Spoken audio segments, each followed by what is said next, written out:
What if one sentence could destroy your future? America's top divorce lawyer James Sexton says it can. In a hard-hitting episode of The Diary of a CEO with Stephen Bartlett, he reveals the brutal truths behind marriage, divorce, sex, and everything we never say out loud.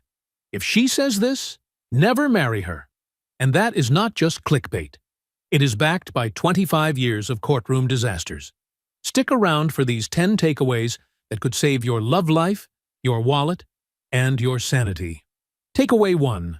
What to ask before marriage. James Sexton says that marriage is the most legally risky decision most people will ever make, yet almost no one treats it that way.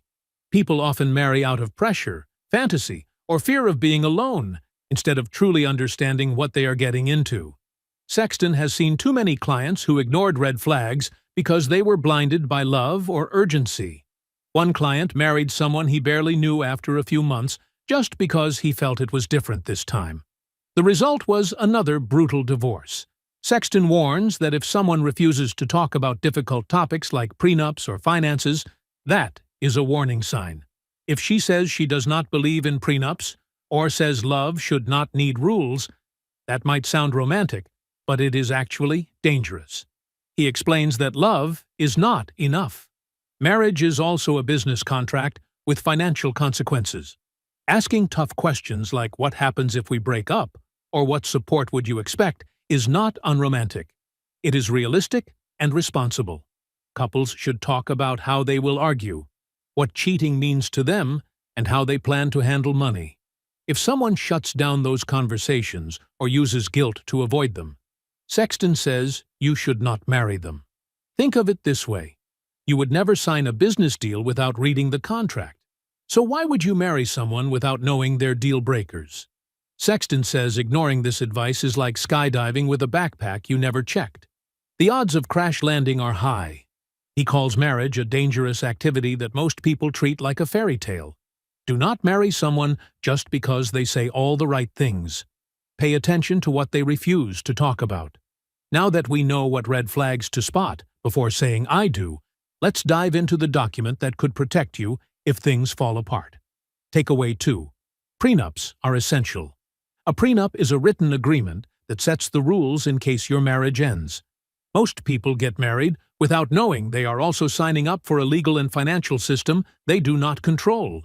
Sexton says marriage comes with automatic rights and obligations set by the government.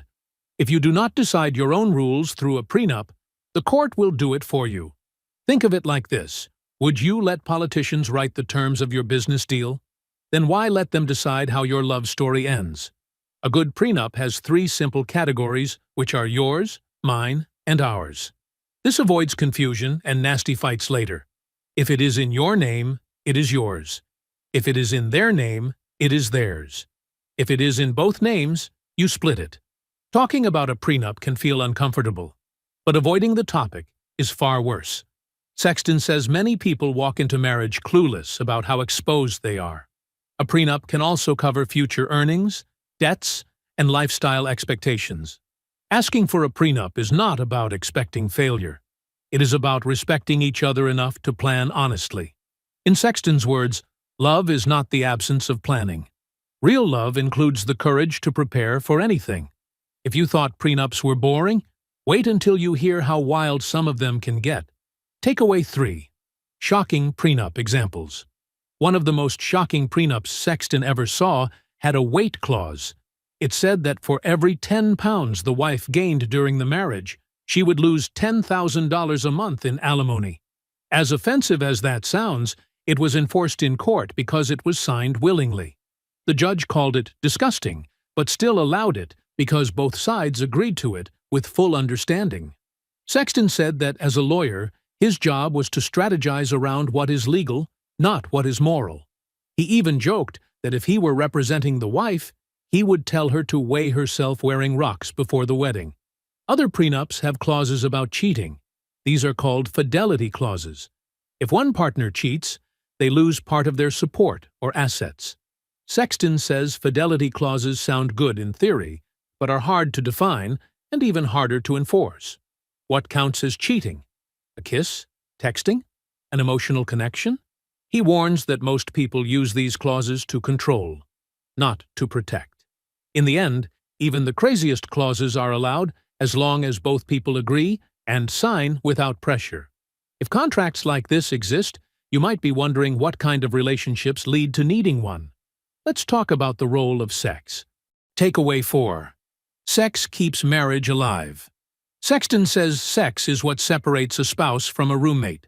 When sex disappears, emotional distance follows fast. Many couples in his office have not had sex for months or even years. One man said he had not touched his wife in 6 years. Sexton asked why he stayed. The man shrugged and said it was easier. These dead bedrooms lead to resentment, temptation, and eventually cheating. Sexton says cheating is usually the result of problems, not the cause.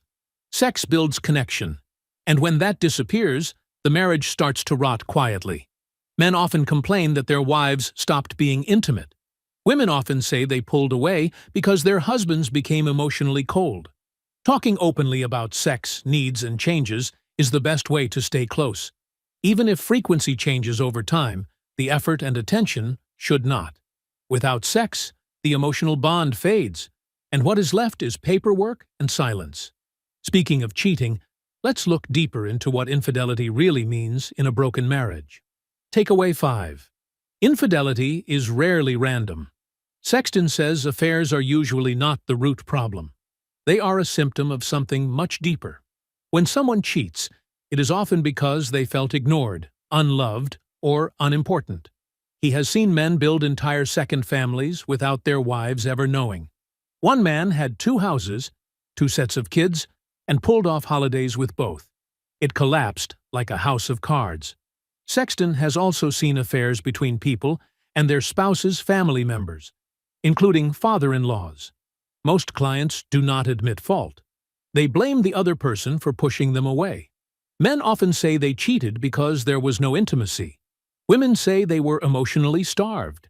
Sexton warns that if you feel distance growing, do not ignore it. Cheating might not happen today, but the conditions are forming. Emotional cheating is often more damaging than physical cheating because it replaces intimacy and connection. Fidelity is not just about the body. It is about where your attention and affection go. He says, if your partner is texting someone 5 times a day and sharing their soul, that is not just friendly banter. Now that we have peeled back the layers on why people cheat, let's zoom out and look at the bigger picture of why marriages fall apart in the first place. Takeaway 6. Why most marriages fail. Sexton says marriage has a failure rate of over 56%. If you count the couples who stay together but are miserable, it is closer to 75%. That means marriage fails more often than it succeeds. Yet people still treat it like the default path, not a risky decision. He compares it to skydiving, except more dangerous emotionally and financially. People get married because it feels like the next step, not because they have thought it through. Most people cannot even explain what problem marriage is supposed to solve.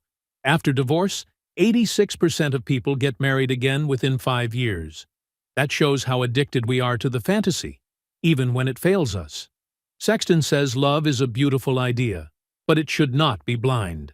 Marriages fall apart because couples stop doing the things that made them fall in love. It is not usually one big mistake. It is small neglects that build over time. So if marriage is so fragile, is there anything couples can do to keep it strong? Let's look at the answer. Takeaway 7. Simple habits prevent divorce. Sexton says marriages fall apart from neglect, not from fireworks. Small acts of kindness matter more than grand gestures. Leave a love note before work.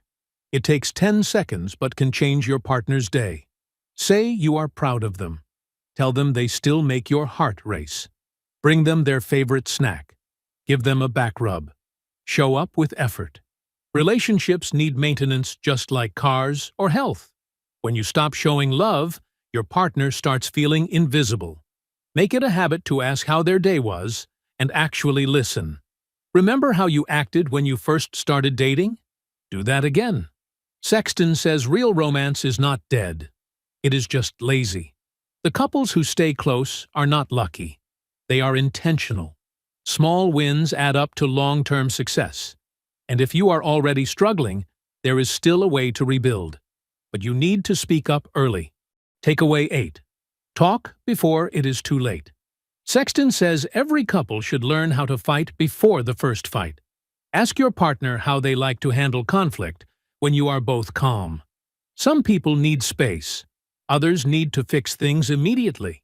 Know your style and your partner's, so fights do not explode unnecessarily.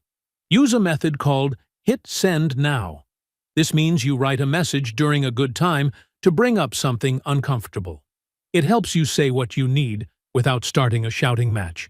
When couples agree on this technique, they build a safe space for truth. Sexton says resentment builds when people bottle things up. A small issue becomes a big fight because it was never dealt with properly. Catching problems early is the secret to avoiding emotional decay. Say it kindly. Say it clearly. But say it. A relationship where nothing is said is not peaceful. It is slowly dying. But even the healthiest relationship can get poisoned by something else. Culture. Takeaway 9. Culture ruins relationships. Sexton says social media is one of the biggest threats to modern love. Couples post perfect pictures while living in private misery. Comparing your relationship to online highlight reels is toxic. Most of those happy posts are fake or exaggerated. He calls it white teeth with rotting gums. Looks great outside, broken inside. Celebrities do it. Influencers do it. And we believe the illusion. Then we look at our real life and feel like we are failing. Sexton says true love is quiet. It does not need an audience. If you are trying to prove your relationship is good, it probably is not. Performing for strangers kills intimacy. Real connection happens off camera. Stop chasing applause. Start chasing presence. And if you think fake smiles are the worst of it, here is a bitter truth about how deeply people lie. Takeaway 10. Most people fake happiness. Sexton says the loudest people are usually the loneliest. The ones shouting about love online are often hiding a crumbling relationship. He has clients who look madly in love on Instagram and are secretly hiring him. People fake smiles to protect their image or avoid shame. He says money works the same way. The people flaunting wealth often have none. Real happiness whispers. It does not scream. Fame used to be a side effect of talent. Now it is the goal. Validation from strangers cannot replace intimacy from one person. Sexton says when you stop seeking attention, you start finding peace. The happiest couples he knows never talk about their love publicly. They just live it. If your joy is real, it will show without being posted. Marriage can be the most beautiful partnership or the most painful trap. James Sexton's advice is not gentle, but it is honest. Love is not enough. Communication, planning, and uncomfortable honesty are what keep love alive. If you are planning to marry, ask the hard questions. If you are already married, never stop showing up with intention. And if she says you should not talk about the hard stuff now, maybe you should not marry her at all. Would you sign a lifetime contract without reading the fine print? Then why treat marriage any differently? Thank you for watching. If you'd like to support this channel, hit the thanks button below. It really helps us keep going. If you enjoyed this summary, please leave a like and share it in your WhatsApp groups. To join discussion about this video, drop a comment below. And for more videos like this, hit the subscribe button below.